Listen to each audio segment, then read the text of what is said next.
வணக்கம் அன்பர்களே, வாங்க நாம் இன்னைக்கு மிஞ்சின சாதம் நமக்கு இருந்தால் அதை நாம் தூக்கி போடாமல் அதில் நாம் சுவையான ராகி அடை எப்படி செய்கிறதுன்னு பார்க்கலாம்.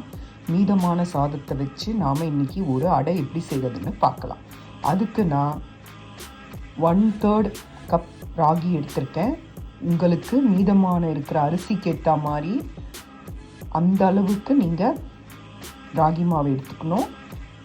ஏன்னா சாதம் ஒரு நிறைய இருக்கலாம், சில இடத்துல கம்மியாக இருக்கலாம். அதனால உங்களுக்கு பிசையும் போது உங்களுக்கு அந்த பிடிப்பு வரணும், ரவுண்டாக அது வரணும், தட்டை வரணும். அதுக்கேற்ற மாதிரி நம்ம ராகி மாவை எடுத்துக்கிறோம். நான் 1/3 எடுத்துக்கிறேன். நீங்களும் உங்கள் அளவுக்கு ஏற்ற மாதிரி எடுத்துக்கோங்க. இதில் நான் இஞ்சி சேர்க்குறேன்,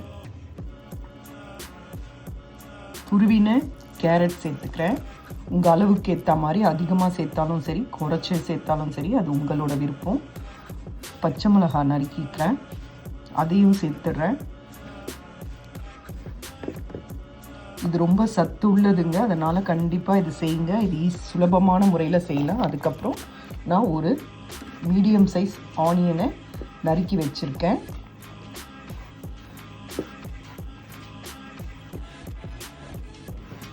பிறகு துருவின தேங்காய் சேர்த்துக்கலாம்.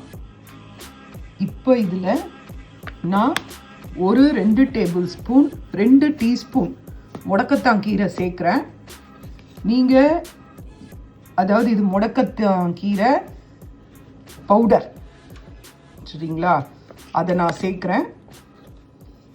உங்களுக்கு சிறுகீரை, பசலைக்கீரை, வெந்தயக்கீரை, எந்த கீரை வேணாலும் நீங்கள் சேர்க்கலாம். என்கிட்ட இப்போ இதுதான் இருக்குது, அதனால் நான் இந்த கீரை சேர்க்குறேன். இதை நான் கடையில் தான் வாங்கினேன்.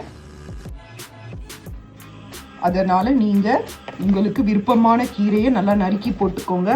நல்லா பச்சையாக நறுக்கி போட்டிங்கனாலே நல்லாயிருக்கும். என்கிட்ட இது ட்ரை பொடி தான் இருக்கிறனால நான் அதை போட்டிருக்கேன். ஏன்னா நம்ம சாப்பிட்றது மார்னிங் ஃபுட்டோ இல்லை ஈவினிங் ஃபுட்டோ நல்லா ஹெல்த்தியாக இருக்கணும். அதனால தான் நான் இதில் கீரையை ஆட் பண்ணுறேன். உங்களுக்கு விருப்பமான கீரையை சேர்த்துக்கோங்க. அதுக்கப்புறம் இதில் தேங்காய் துருவலை நாம் ஆட் பண்ணலாம். பிறகு தேவையான அளவு உப்பு சேர்த்துக்கோங்க. இப்போ நாம் மிஞ்சின சாதத்தை, மிஞ்சின சாதம் இதுதான், இதை நல்லா கையாலேயே நல்லா மசிச்சுக்கோங்க. இல்லைன்னா மிக்சியில் கூட நீங்கள் ஒரு வாட்டி அதை அரைச்சி எடுத்துகிட்டு வந்துடலாம். அது ரொம்ப கூழ் மாதிரி ஆகிடும். அதனால தான் இது நாம் கையாலேயே நல்லா இந்த சாதத்தை பிசைஞ்சு விட்டுக்கலாம். இப்போ இதை நாம் அந்த மிக்சரோட எல்லாம் கலந்து வச்சுருக்கோம் இல்லையா, அதில் நாம் இந்த அரிசியை சேர்த்துடலாம். கறிவேப்பிலையும் சேர்த்துக்கோங்க. இது குழந்தைங்களுக்கு கொடுத்தா நல்ல ஹெல்த்தியாக இருக்கும். இதை வீட்டில் மார்னிங் பிரேக்ஃபாஸ்ட்டாகவும் சாப்பிடலாம், லஞ்சுக்கும் கொண்டு போகலாம். நல்லா சாஃப்டாகவே இருக்கும். குழந்தைங்களுக்கு ஹெல்த்தியான டிஷ்ஷு கூட. இது மீதமான சாதத்துலேயும் செய்யலாம். உங்களுக்கு அப்படி செய்யணுன்னா வெடிச்ச சாதத்தில் கூட நீங்கள் ட்ரை பண்ணுங்கள், நல்லா தான் இருக்கும். இது மீதமான சாதத்தை என்ன பண்ணணும்னு யோசிக்கிறவங்களுக்கு இந்த மெத்தடு நான் உங்களுக்கு சொல்கிறேன். இப்போ நான் இதை இதில் கலந்துடுறேன். இப்போ இதில் நான் சாதத்தை சேர்த்துட்டேன். இது பாருங்கள், தேவையான அளவு உப்பு சேர்த்தாச்சு. இப்போ இதை நல்லா கலந்து கொடுங்க. உங்களுக்கு இந்த அரிசிலேயே அந்த ஈரம் இருக்கும், அதனால் பிசைஞ்சு பாருங்கள். தேவைப்பட்டால் தண்ணி தெளிச்சுக்கோங்க, இல்லைன்னா வேண்டாம். நல்லா உருண்டை பிடிக்கிற அளவுக்கு வரணும்.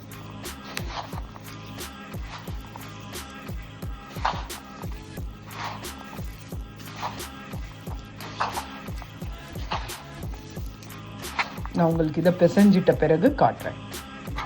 இப்போ பாருங்கள், தண்ணி எதுவுமே சேர்க்கல, நல்லா எல்லாத்தையும் கலந்து விட்டாச்சு. இப்போ நான் இதில் கொஞ்சம் நல்லா உருண்டை பிடிக்கிற அளவுக்கு கொஞ்சம் நான் தண்ணி சேர்த்துக்கிறேன். இப்போ பாருங்கள், உருண்டை பிடிக்கிற அளவுக்கு கொஞ்சம் 2 ஸ்பூன் தான் தண்ணி விட்டேன். உங்களுக்கு ஏற்ற தண்ணி விட்டுக்கோங்க. ஆனால் அது உருண்டை பிடிக்கிற மாதிரி இருக்கணும். மாவு இந்த மாதிரி உருண்டை பிடிக்கிற மாதிரி இருக்கணும். அதுக்கப்புறம் கையை அலம்பிடுங்க. கையில் இப்போ மாவு ஒட்டும், ஏன்னா நம்ம சாதம் சேர்த்துருக்கறனால கையில் எண்ணெயை தடவி பார்ச்மெண்ட் பேப்பர், அப்படி இல்லைன்னா பால் கவர், இல்லைன்னா எண்ணெய் கவரில் நீங்கள் இதை அடையாக தட்டி தவால போடலாம். அப்படி இல்லைனாலும் அப்படியே இதை எடுத்து தண்ணி விட்டு அதை தட்டி அடையாகவும் செய்யலாம். வாங்க பார்க்கலாம். பாருங்கள், தேவையான அளவு அந்த பைண்டிங் வரத்துக்காக தான் தண்ணி சேர்த்துருக்கோம். அதனால் தண்ணியை அதிக அளவு சேர்த்துறாதீங்க. நல்லா உருண்டை பண்ணுற அளவுக்கு எல்லாம் ஒன்று சேர்கிற அளவுக்கு தண்ணி சேர்த்து பிசையுங்க. வாங்க பார்க்கலாம். இதில் இன்னும் நீங்கள் கொத்தமல்லி இருந்தால் கொத்தமல்லியும் நறுக்கி போடலாம், கறி லீவ்ஸும் போடலாம். கறி லீவ்ஸ்லாம் நல்லா பொடியாக நறுக்கி போடுங்க. வாங்க பார்க்கலாம். நல்லா காஞ்சிடுச்சு.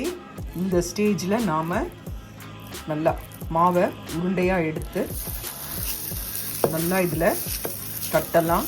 கையில் ஒட்டும்போது தண்ணியை ஒரு கிண்ணத்தில் வச்சுக்கோங்க. அதில் இதை தொட்டு தொட்டு நல்லா தட்டி விடுங்க. தட்டி விட்டு ஒரு தட்டை போட்டு மூடி வைங்க. சுற்றிரும் எண்ணெய் விடுங்க. அவ்வளோதான். பாருங்கள், நல்லாவே தட்டை வருது. நான் தொடக்கூட இல்லை, தண்ணி கூட தொடவே இல்லை. சூப்பராக தட்டை வருது.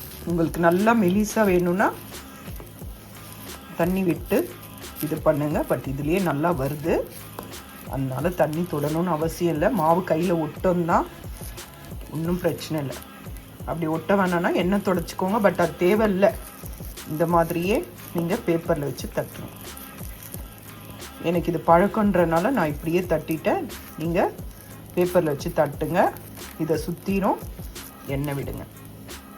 பாருங்கள், சுற்றிரும் நல்லா எண்ணெய் விடுங்க. எண்ணெய் விட்டிங்கன்னா நல்லா வெந்துடும். இதில் இன்னும் நீங்கள் கீரைலாம் சேர்த்திங்கன்னா நல்லா பச்சையும் ஆரஞ்சும் கலந்த மாதிரி இருக்கும். அது இன்னும் நல்லாயிருக்கும். இதுக்கு நடுவில் தட்டும் போதே ஒரு ஹோல்ஸ் போட்டுருங்க. இதில் எண்ணெய் விட்டிங்கன்னா உள்ளேயும் இறங்கி அது நல்லா வேகும்.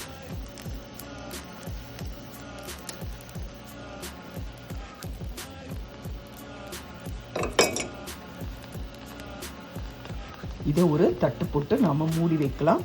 இல்லை இதே மாதிரியே வச்சா கூட ஓகே தான். நம்ம எண்ணெயை ஃபுல்லாக இந்த மாதிரி கரண்டியால் வச்சு ஃபுல்லாக தடவி விடலாம். ஒரு மீடியம் ஃப்ளேமில் வச்சுட்டு வேக வைங்க. இப்போ நான் இதை திருப்பி போடுறேன். பாருங்கள்,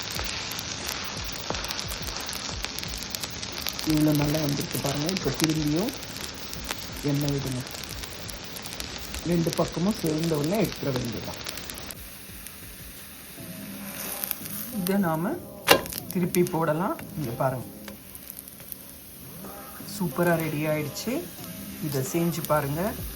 உங்களுக்கு இந்த வீடியோ பிடிச்சிருந்தா லைக் பண்ணுங்கள். இது ரொம்ப ஹெல்த்தியான டிஷ்ஷு.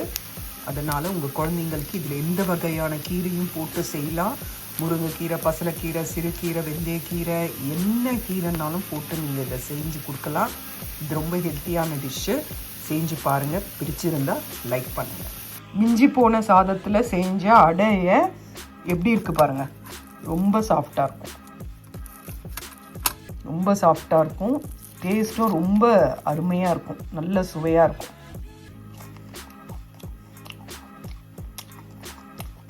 சூப்பராக இருக்குங்க. நம்ம நார்மலாக ராகி அடை சாப்பிட்றதோட இது ரொம்ப சுவையாக இருக்குது. செஞ்சு பாருங்கள். இதில் கோஸ்லேருந்து எல்லாமே போடலாம். பீட்ரூட் திருவி போடலாம், கோஸ் போடலாம், எல்லாமே போடலாம். செஞ்சு பாருங்கள். இது ரொம்ப அருமையாக இருக்குது. ரொம்ப சாஃப்டாகவும் இருக்குது.